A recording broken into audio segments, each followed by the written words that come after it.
جب حضرت مہدی کی قیادت میں مسلمان صاحب ایمان اہل عرب یہودیوں اور عیسائیوں کی طاقت سے ٹکرائیں گے تو ان کی مدد کے لیے دو جانب سے اللہ تعالیٰ کچھ بھیجیں گے مدد. ایک تو آخری مرحلے میں مدد آئے گی حضرت مسیح عیسیٰ ابن مریم کا نزول، جو یہودیوں کی طرف رسول بنا کر بھیجے گئے تھے. انہیں یہودیوں نے اپنے خیال میں سولی پر چڑھا دیا، لیکن اللہ نے فرمایا وما صلبوہ وما قتلوہ ولکن شبہ لہم بل رفعہ اللہ الیہ. اللہ تو اپنی طرف اٹھا کر لے گیا. اور احادیث صحیحہ جو کہ ہمارے ہاں متواترہ کے درجے میں، وہ احادیث جو صحیحین کی ہیں، ان سے ثابت ہے کہ حضرت عیسیٰ ابن مریم دوبارہ زمین پر آئیں گے.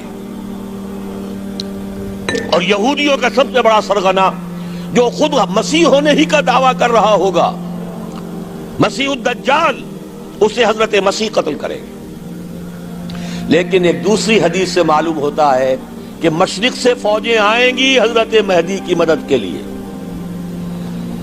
یخرجون ناس من المشرق یؤدون للمہدی یعنی سلطانہ. مشرق کی طرف سے فوجیں آئیں گی کہ جو مہدی کی حکومت کو مستحکم کریں گی. خراسان کا لفظ آتا ہے ایک دوسری حدیث میں.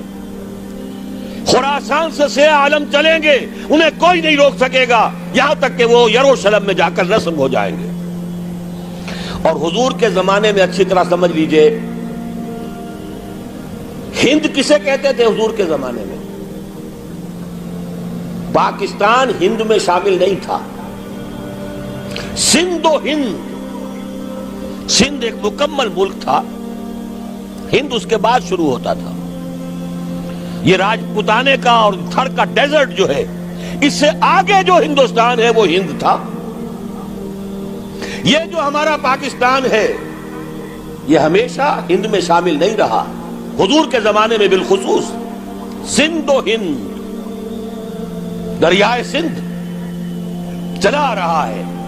یہ ساری ٹریبیوٹریز جو پنجاب کے اندر اس کی ہیں، یہ سب ایک علیحدہ ملک ہے جو اس زمانے میں سندھ کہلاتا تھا. اور نمبر 2 یاد کیجئے، اس زمانے میں خراسان ایک علاقہ تھا جس میں موجودہ افغانستان کا 2/3، تھوڑا سا حصہ ایران کا، اور جہاں تک میں تحقیق کر سکا ہوں آج تک پاکستان کا بھی علاقہ، خاص طور پر مالاکنڈ ڈویژن جو اس خراسان میں شامل ہے. خراسان سے سیاہ عالم چلیں گے جو جا کر یروشلم میں نصب ہوں گے. یہاں بھی ایک نقطہ نوٹ کر لیجئے، پہلے بھی یروشلم ہم سے چھینا تھا. کس نے چھینا تھا؟ عیسائیوں نے، کروسیڈرز. واپس کون لیا؟ کس نے لیا؟ عربوں میں دم نہیں تھا، عرب عیاشیوں کی وجہ سے کھوکھلے ہو چکے تھے. واپس لینے والا صلاح الدین ایوبی، کرد خون. اب دوبارہ یروشلم لیا جا چکا. چھینا کن سے گیا؟ عربوں سے. عرب واپس لے سکتے ہیں؟ کوئی اندیشہ اگر ہو سکتا تھا عراق کے بارے میں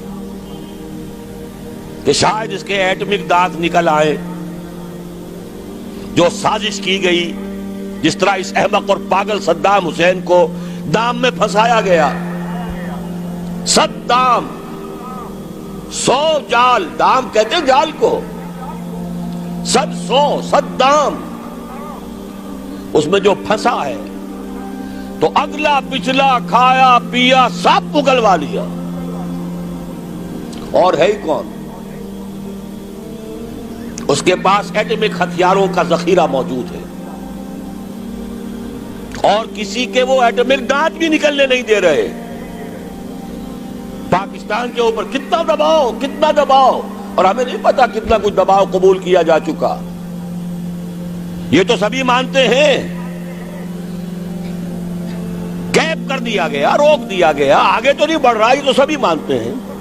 رول بیک بھی ہو گیا یا نہیں کچھ پتہ نہیں.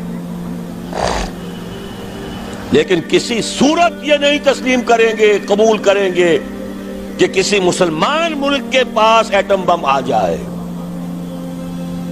یہودیوں کے پاس ذخیرہ موجود، سب جانتے ہیں. بہرحال یہ جان لیجئے اس علاقے سے امید ہوتی ہے سندھ اور خراسان. حالات بہت خراب ہیں ہمارے، اور حالات بہت خراب ہیں افغانستان کے بھی، لیکن حالات کے بدلتے اللہ تعالیٰ کی مشیت کے تحت دیر نہیں لگا کرتی. سیرت نبوی میں مجھے نظر آتا ہے سن 10 میں 10 نبوی ہجرت سے 3 سال پہلے 2.5 سال پہلے کہیں سے کوئی امید کی کرن نظر نہیں آتی تھی کہ عرب میں اسلامی حکومت قائم ہو جائے گی. 10 برس ہو چکے محمد الرسول اللہ کو دعوت دیتے ہوئے، اور ابھی تک بمشکل 125 آدمی ہے. اپنے بل پر اپنے طاقت پر مکے میں رہ بھی نہیں سکتے. کیسے ہو جائے گا؟ کہاں سے ہو جائے گا؟ میں آج پوچھتا ہوں، کوئی سر بتائے کہیں سے کوئی امید کی کرن اس وقت نظر آتی ہے؟ اس ماحول میں لے جائیے. اگلے 3 سال میں کیا ہو گیا؟ پہلے سال 6، اگلے سال 12، اس سے اگلے سال 72، اور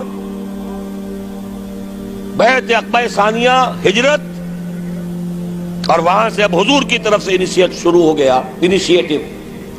تو ہم نہیں کہہ سکتے اللہ تعالیٰ کی قدرت، اللہ کی مشیت. یہ یقین ہے کہ دنیا کے خاتمے سے پہلے نظام خلافت قائم ہوگا اور تمام دنیا میں ہوگا.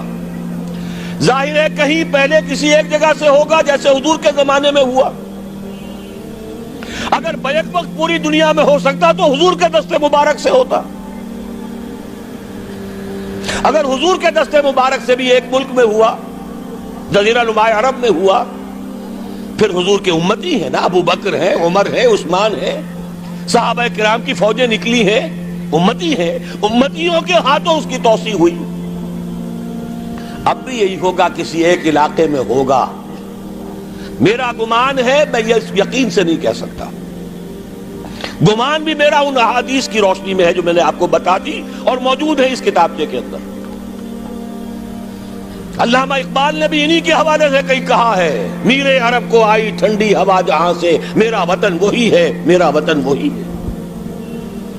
اس علاقے سے کچھ ہونے والا ہے اور ہوگا انشاءاللہ.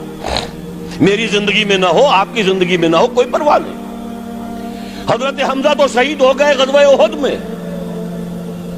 5 سال کے بعد حضور مکے میں داخل ہوئے ہیں فاتح کی حیثیت سے. حضرت حمزہ کی نگاہوں نے، ان آنکھوں نے تو نہیں دیکھا، عالم ارواح میں اللہ نے کیا مشاہدہ کرایا ہوگا انہیں، وہ تو ہمیں معلوم نہیں. بعض صحابہ شہید کر دیے گئے مکے ہی میں. بہت بڑی کامیابی.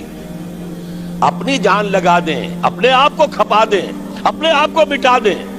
جس طرح روڑی کوٹ کر بنیادوں میں بھر دی جاتی ہے، ہماری ہڈیوں کا چورا بنا کر اور ہمارے خون کے اندر اسے گوندھ کر اگر وہاں ڈال دیا جائے، اس سے بڑی سعادت کوئی نہیں.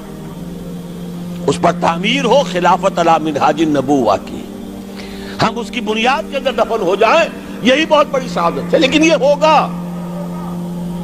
میں نے عرض کیا تھا کہ یقین ہے مجھے کہ ہوگا، اور ہر صاحب ایمان کو یقین ہونا چاہیے کہ ہوگا. باقی یہ کہ یہ آثار ہیں اور احادیث بھی ہیں، اور 400 برس کی تاریخ بھی بتاتی ہے کہ یہیں سے ہوگا. 1000 برس تک سارے مجددین امت عالم عرب میں پیدا ہوئے. 11ویں صدی کا مجدد اعظم شیخ احمد سرہندی کہاں دفن ہے؟ سرہند میں، ہندوستان میں. 12ویں صدی کا مجدد اعظم شاہ ولی اللہ دہلوی کہاں دفن ہے؟ دہلی میں. 13ویں صدی کا مجدد اعظم سید احمد بریلوی، ان کی تو قبر بھی معلوم نہیں، لیکن ان کا خون جذب ہوا دریائے کنہار میں، اور ان کے سینکڑوں ساتھیوں کی لاشیں اس بالاکوٹ کے مقام پر. 14ویں صدی کے مجدد اعظم شیخ الہند، لیکن ان کے ساتھ ساتھ اتنے اعظم رجال علامہ اقبال جیسا مفکر، مولانا مودودی جیسا مصنف، مولانا الیاس جیسا مبلغ کہیں اور ہمیں دکھا دیجئے آپ۔ میں کل کہیں عرض کر رہا تھا، دیکھیے پہلے جو ہے 1000 برس تک ہر خیر ہندوستان میں باہر سے آ رہا تھا۔ معین الدین اجمیری باہر سے آ رہے ہیں، شیخ علی حجویری باہر سے آ رہے ہیں، سندھ میں جتنے اولیاء دفن ہیں سب کے سب باہر سے، ایران سے چلے آ رہے ہیں۔ لیکن جیسے ہی 11ویں صدی شروع ہوئی، ریورس ہو گیا آرڈر۔ اب سلسلہ مجددیہ نقشبندیہ اب ہندوستان سے نکل کر پھیل رہا ہے۔ پورا افغانستان، پورا ترکستان، تمام یہ ترک ریاستیں جو آزاد ہوئی ہیں ابھی USSR کے خاتمے کے بعد، یہاں تک کہ سائپرس، جزیرہ قبرص، پورا ترکی جو اب بھی ہے موجودہ ترکی، سلسلہ مجددیہ نقشبندیہ کہاں سے چلا؟ ہندوستان سے پھیل گیا پورے عالم اسلام۔ مفکر، علماء دین اور تمام علوم دینی کا مجدد شاہ ولی اللہ دہلوی، خالص ترین جہاد فی سبیل اللہ دور صحابہ کے بعد جماعت مجاہدین جام شہادت نوش کیا، سینکڑوں ہمارے مجاہدین۔ پھر 14ویں صدی میں اقبال جیسا مفکر، مودودی جیسا، دوبارہ دوہرا رہا ہوں، مصنف، مولانا الیاس جیسا مبلغ مجھے تو کہیں نظر نہیں آتا۔ تمام مسلمان ممالک آزاد ہوئے، کہیں اسلام کا نام نہیں لگا، نہ سیوکارنوں نے نعرہ لگایا، نہ کہیں کسی اور نے نعرہ لگایا۔ عربوں نے بھی عرب نیشنلزم کا نعرہ لگایا، اسلام کا نعرہ نہیں۔ تحریک پاکستان میں نعرہ لگا، پاکستان کا مطلب کیا؟ لا الہ الا اللہ۔ صبح عرض کر چکا ہوں، تحریک خلافت پوری دنیا میں کہیں نہیں، صرف بر عظیم پاک و ہند میں۔ اور کیسی تحریک خلافت کہ ہندو شریک ہوئے، گاندھی شامل ہوا، پورے ہندوستان کو جس نے گنجا دیا۔ یہ دوسری بات ہے کہ جب خود مصطفیٰ کمال نے ختم کر دیا تو اب کیا کرتے؟ مدعی سست گواہ چست۔ نوٹ کرنے کی بات ہے، کچھ آثار ہیں، 400 سال کی تاریخ ہے، بتا رہی ہے پاکستان کا قیام خود ایک معجزہ۔